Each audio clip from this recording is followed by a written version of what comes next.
Hi, and welcome to another edition of Gaming It Alone. I'm Brian. And have you ever wanted to do a nice D&D style dungeon crawl but can't get a hold of a group or don't want to deal with a group? Well, we're going to talk about how you can take care of that today. So today's game is designed by Andrea Svilagoy and published by Ganesha Games, and that is Four Against the Darkness. It is a single contained book that is a procedurally generated dungeon crawler. The great thing about this is it gives you that D&D feel without having a dungeon that's already generated, that you know the path, and you're just rolling for monsters. This is completely a surprise to you, and you're making decisions on which way to go based on each individual dice roll. Now, what you need to play this game is the book itself, and this is actually the only book you need to have. There are other books, and I'll show you some of those in a moment. You need to have a pencil. You need two six-sided dice. I've never used more than three. There's a couple of rolls that ask for three, but two will do you. And I like to use a four-sided die. As you can see, I use the micro dice just because they're more portable. And I have a little bag that I put my Four Against the Darkness stuff into so I can carry it with me. So what else do you need to play the game? Well, you need some sort of a notebook that you can keep your character information in. And as you can see, I've got a set of characters already there.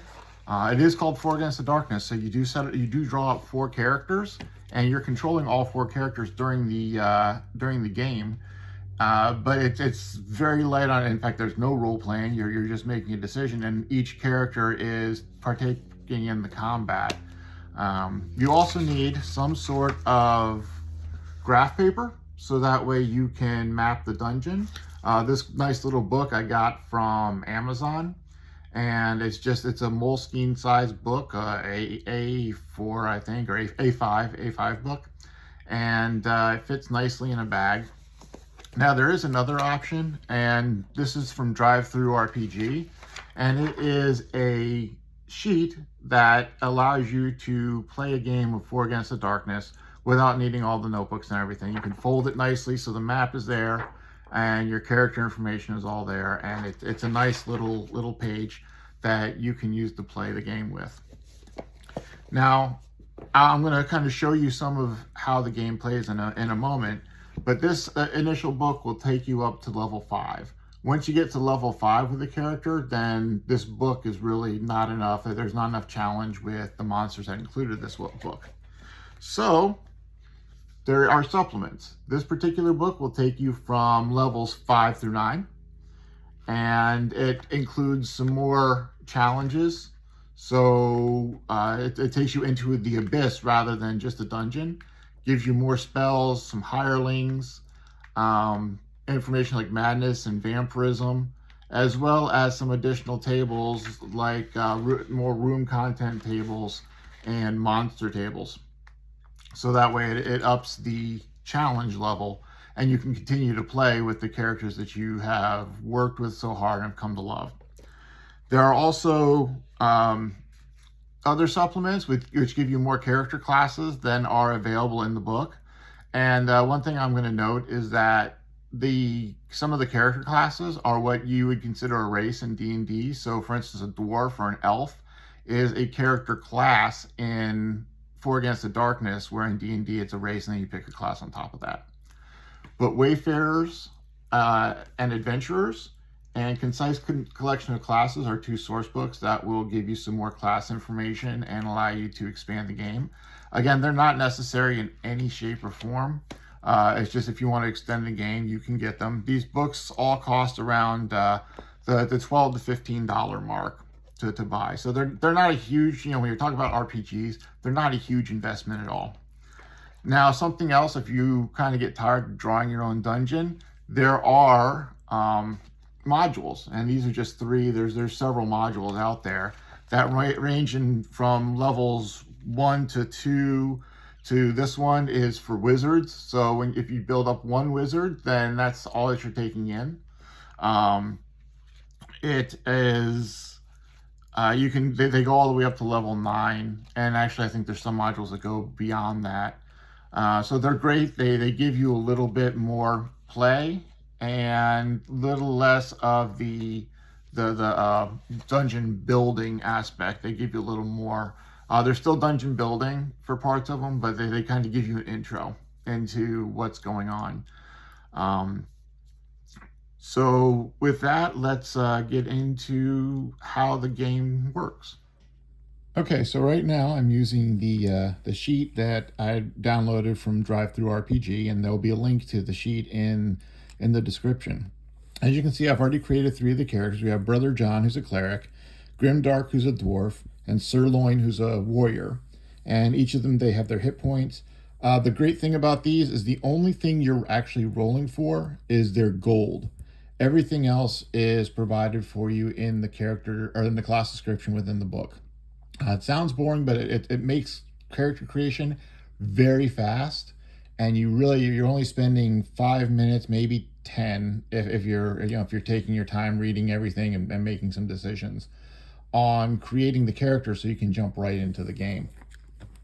So to build the character out, you've got there we go. You've got your book, and we're going to make this 4th guy a barbarian. I think we'll name him Bronan, because why not? He's level 1. And for the rest of the information, we go into the handy dandy book. And right here in the beginning of the book, you can see there's rogue, wizard, cleric, warrior, barbarian, elf, dwarf, and halfling. So we're going to start with barbarian. And as you can see, barbarian adds his level to his attack rolls. So that's going to be really handy. And I'll show you in just a minute where that comes in. Once a game, perform a rage attack. And that means that you can roll the attack die 3 times and choose the best result. So that's kind of cool too. Armor allowed, shield and light armor. Can carry any weapon. So starting equipment is light armor, shield, and a hand weapon. Or you can trade in the shield and go for a 2-handed weapon. I always like to trade in the shield and go with a 2-handed weapon. So we're going to go with battle axe and light armor. Now, if you remember, he already had 1 for his, and this is your attack add. So you've already got 1 there. Let's go ahead and roll his gold. So it's 1d6 for his gold pieces. And he's got 2. So he's not a very wealthy guy to start with, but that's okay. His life is 7 plus the level, so that means he's going to have 8 life to begin with. Now, when we flip to page 16, this is where the information starts. You can see you can buy equipment. So if you wanted to if somebody could use heavy armor and only have light armor right now, you can buy heavy armor, but it's going to cost you 30 gold. So you're probably going to have to go through a dungeon before you can get some of this nice stuff, like a blessing spell, resurrection, potion of healing, all that good stuff. But these next pages talk to you about the different weapons. And you'll notice there are no specific weapon. There's nowhere here that's going to say battle axe or mace or warhammer. That is your flavor that you put onto a 2-handed weapon or a light weapon. But as we go through, light armor adds 1 to the warrior's defense roll. So that's going to, again, come in handy when you're in combat. 2-handed weapon adds 1 to the attack rolls. So knowing this, we know that the attack roll is going to go up to 2. And the defense is 1. So what these mean is when you roll your die against a creature, you are adding 1 to your 1 or 2 to your attack. So if your attack is equal to or is above, not equal to, but above the creature's defense, then you hit. If it is equal to or below, then you miss. If you roll a 6, it's an automatic hit. If you roll a 1, it's an automatic miss, regardless of adds and such. When the creature's attacking you, they have to meet or beat their level. And if you have an adding of 1 here, then that increases the difficulty by 1, so they can't meet or beat you. So it's actually going to lower that dice roll and keep them hopefully from hitting you. So we've got our characters, and now we need to build out our dungeon. And the way we do that is we start out, we do 6 dice, or 2 dice. Now these dice are, and the reason I use 2 different colors, these are D6. That means 1 die, it's like rolling 2 10-sided dice. 1 die is going to be your 10s, the other die is going to be your 1s. So if I rolled this 6 and 3, then that would be 63. So we are going to roll, we roll these, and this time we're going to add them together because this is our entrance. So we have a 6. We come back over to our book, and I have marked the entrances, and here's entrance 6. So that is what we are going to draw on our map. We have kind of start towards the center here. We go 2, and then up 3,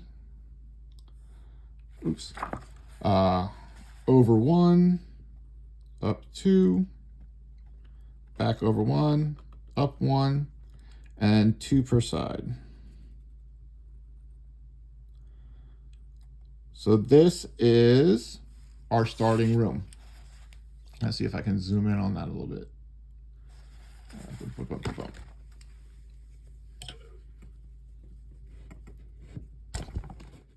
There we go.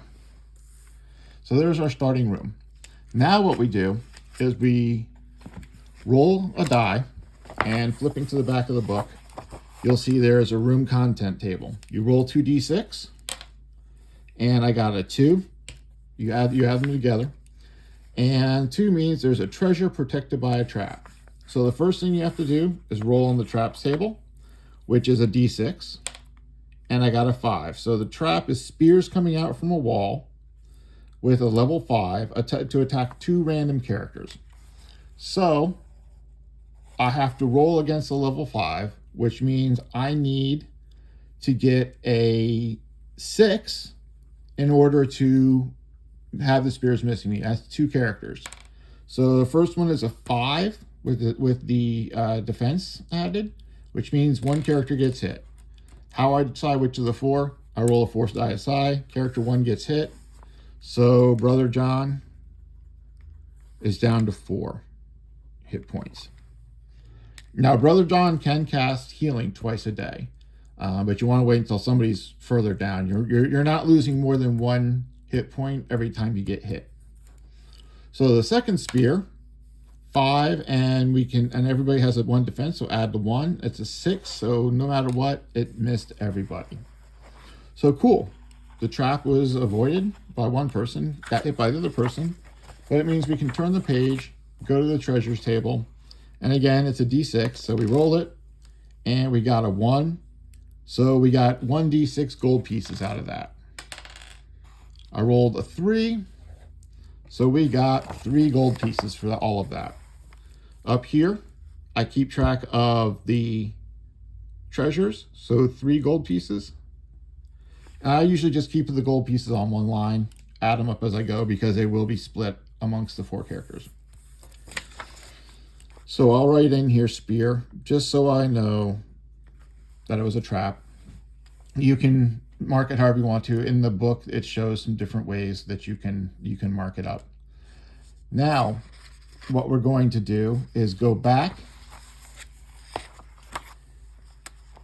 to our room pages. This is where the D66 comes in.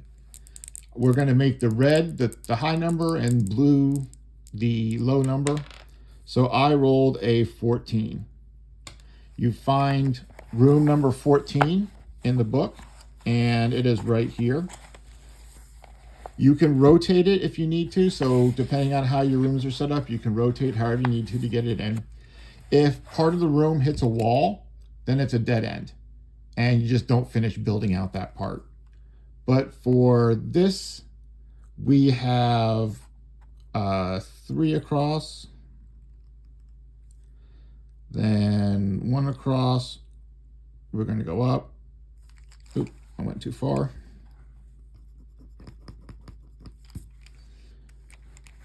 And there is a door here. And this is going up 1, 2, 3, 4. So up to there. One here. One here. And there is a door. So just like the, and from this point, I can choose to go either direction. So just for giggles, I'm going to go this way. And I always draw my arrows so I know which direction I'm headed. So actually, I'm going to go the other way because I already drew the room. You should choose which way you're going before you draw the room. That was just my silly mistake. So we're going this way. And for that, we need to figure out what's in that room. Once again, you roll 2 6s. I come out to 7. Go back to that table in the back, which says what's in the room. And a 7 says roll on the minions table.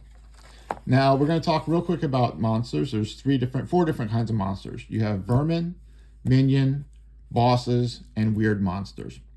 Weird monsters count as bosses. Whenever you defeat a boss or a weird monster, you get a chance to roll to increase your level. You can only increase the level of one person at a time, and the way it works is you roll a 6-sided die. If it beats their current level, then they go up a level. If it meets or is below, they don't, and you can only roll 1 time per boss. Minions, once you hit 5 minions, that counts as a boss and you get a chance to roll. And on the score, or on the card here, you can see where it keeps track of minions and bosses. Once you've hit a certain number of bosses, you'll also be rolling to see if that is the boss of the dungeon.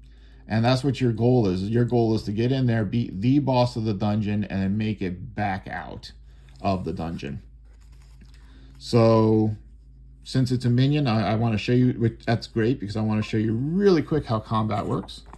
So minions, I'm going to roll a d6, and I have a 5, so it's d3 trolls.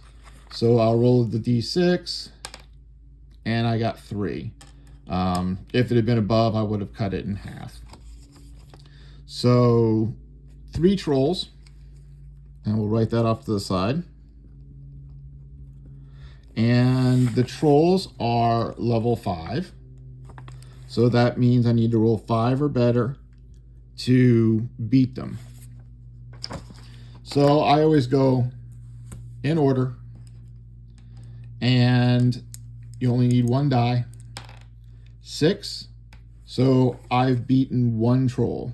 So that's down to 2 trolls. And if I hadn't rolled a 6, I would add 1. And in case of some monsters where their hit die is 6, then you would go ahead and add the 1. So now we're going to go with Grimdark. He only rolled a 1, so he missed. Sirloin rolled a 5, add the 2. He hit, so now there's only 1 troll. Bronan rolled a 4, add 2, that's 6. That troll has been defeated, so we mark it off on the minion table, on the minion path. Just to show what would happen if the troll had a go at you. Again, I would roll the 4-sided die. The troll would be attacking Brother John. Poor Brother John. Troll rolled a 1, so it's an automatic miss. If the troll had actually rolled a 2, then we would add 1, or I'm sorry, subtract 1, so the troll actually only rolled 1, and he wouldn't have beaten the 5, and that would have been a miss anyway.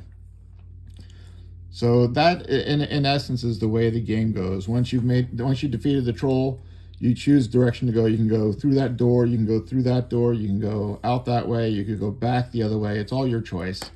And then you roll for the next room, then roll for what's in the room, and so on and so forth until you've built out your dungeon.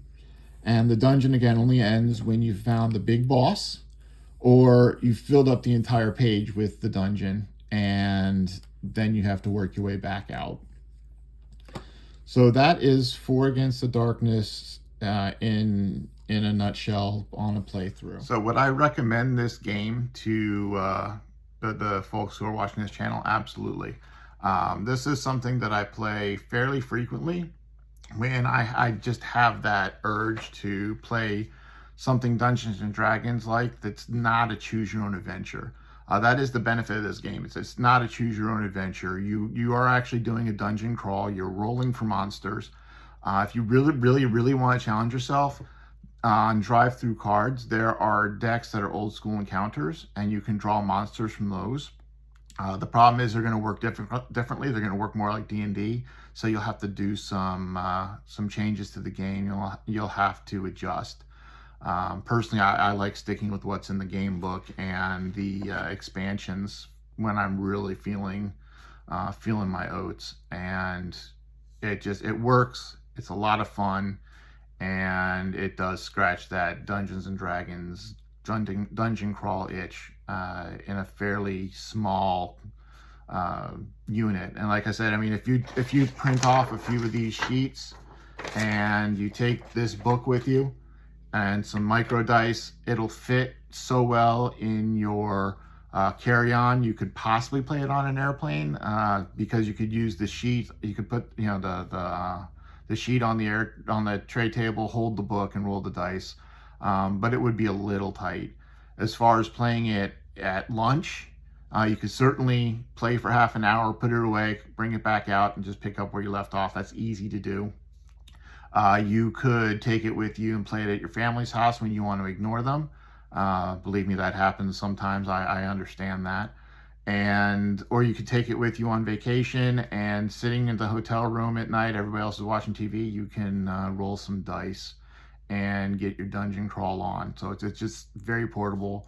It's a lot of fun, and I would very much recommend the game. So if you enjoy content like this and you want to see more, hit that subscribe button, hit that like button, hit the little bell so you are alerted when I put up a new video. If you would like, you can join my Patreon or buy me a cup of coffee.